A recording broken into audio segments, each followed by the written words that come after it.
This is Formation Time, day 2. Starting today, we're going to focus on movements of formation, including encounter, confession, community, and discernment. So today, it's encounter. When we think about an encounter with God, very few people have had one quite like Isaiah does in chapter 6 of the book that bears his name. Let's take a look. I want to look at a key moment in Isaiah's calling as a prophet.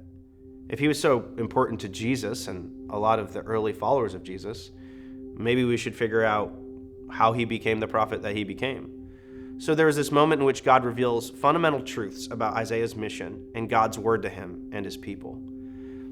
I want you to notice Isaiah's posture or approach as he encounters God and the word spoken to him.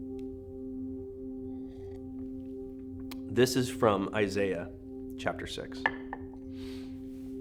In the year that King Uzziah died, I saw the Lord sitting upon a throne, high and lifted up, and the train of his robe filled the temple.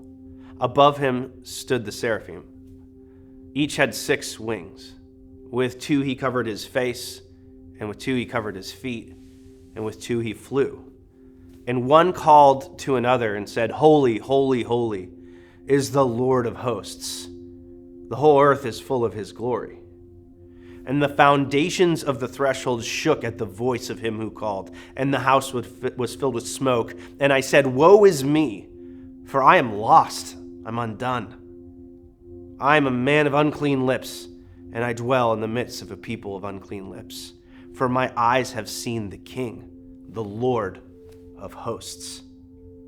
Then one of the seraphim flew to me, having in his hand a burning coal that he had taken with tongs from the altar.